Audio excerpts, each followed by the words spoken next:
कुछ हफ्ते पहले मैं एक नए घर में शिफ्ट हुआ था। घर बिल्कुल ठीक था, कोई पुरानी चीज या अजीब बात नहीं थी। बस एक छोटा सा कमरा था जो हमेशा लॉक रहता था। मलिक ने कहा था कि वो स्टोर रूम है, इसलिए मैंने ज्यादा ध्यान नहीं दिया। रोजाना की जिंदगी बिल्कुल नॉर्मल चल रही थी। सुबह काम, शाम घर और रात को आराम। कभी कभी मुझे लगता था कि उस लॉक रूम के बाहर से हल्की सी ठंडक आ रही है, लेकिन मैंने सोचा शायद हवा का प्रेशर होगा। एक रात लगभग 1 बजे रात की खामोशी में मुझे प्यास का एहसास हुआ और मैं धीरे धीरे किचन की तरफ चलने लगा। जैसे ही मैं किचन के पास गया, मेरी नज़र उस रूम के दरवाजे पर गई। दरवाज़ा थोड़ा सा खुला था। मैंने अपनी सांस संभाली और धीरे से उस रूम की तरफ बढ़ा। अंदर अंधेरा था, सब कुछ शांत। कुर्सी और एक पुराना निशान दीवार पर था। मैं वापस अपने रूम में गया, लेकिन दिल में अजीब सी बेचैनी थी। हर रात मुझे लगता था जैसे कोई मुझे देख रहा हो, लेकिन मैंने अपने आप से कहा बस मेरा इमेजिनेशन है। एक रात मैं हिम्मत करके उस रूम का दरवाजा फिर से खोला। रूम बिल्कुल वैसा ही था, लेकिन दीवार पर निशान थोड़ा गहरा लग रहा था और कुर्सी अब थोड़ी अलग जगह पर थी। मैंने फोन से रिकॉर्ड करना शुरू किया, पर प्लेबैक में सब कुछ बिल्कुल नॉर्मल था। मैं थोड़ा घबरा गया। उसी वक्त मुझे महसूस हुआ कि मेरी शैडो वॉल पर अलग तरह से हिल रही है, जैसे मेरा जिस्म पूरी तरह वहां नहीं है। हवा का हल्का सा शोर सुनाई दिया और रात का सन्नाटा और गहरा हो गया। मैं धीरे से पीछे मुड़ता हूँ और फिर नोटिस करता हूँ कमरे की दीवारें हल्की सी हिल रही थी, जैसे कोई इनविजिबल हाथ उन्हें धीरे धीरे मूव कर रहा हो।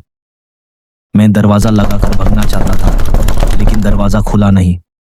अंधेरा और गहरा हो गया और एक हल्की रोशनी उस कमरा के बीच से उभर रही थी। वॉल पर एक नया निशान उभर रहा था, बिल्कुल मेरी शक्ल जैसा।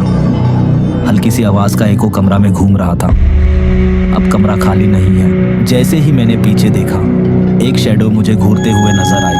मेरी ही शक्ल, लेकिन आंखें खाली और गहरी थी। कमरा धीरे धीरे मेरा साथ मूव करने लगा और मुझे एहसास हुआ कि मैं अब वहां अकेला नहीं हूँ। रात की खामोशी में सिर्फ मेरी तेज सांसें और शैडो का हल्का सा लाफ्टर सुनाई दे रहा था।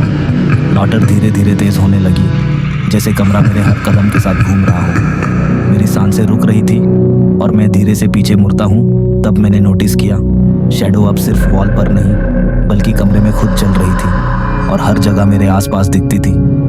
लाइट फ्लिकर कर रही थी। मुझे लगा जैसे कमरा खुद जिंदा है, मेरी हर मेमोरी और हर हरकत को अपनी कंट्रोल में ले रहा हूँ। मैं चिल्लाना चाहता था, लेकिन आवाज़ मेरी ही आवाज़ की तरह इको कर रही थी। और फिर सब कुछ एकदम खामोश हो गया। अंधेरा इतना गहरा था कि मुझे लग रहा था मैं खुद भी शैडो बन गया हूँ। मैं धीरे धीरे दरवाजे की तरफ बढ़ा और पूरे हिम्मत से डोर लॉक खोला। जब मैं बाहर निकला, कमरे से अभी भी हल्की सी आवाज़ और शैडो का एहसास अब भी मेरे साथ था। मैंने पीछे मुड़कर देखा, दरवाज़ा धीरे धीरे अपने साए में घुल रहा था, जैसे कमरा खुद जिंदा।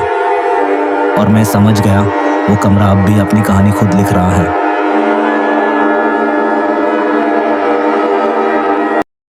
अगर आपको ये कहानी अच्छी लगी तो हमारे चैनल स्पूकी फ्राइडे को अभी सब्सक्राइब कर लो और देखो हर हफ्ते एक दिल दहला देने वाली हॉरर स्टोरी।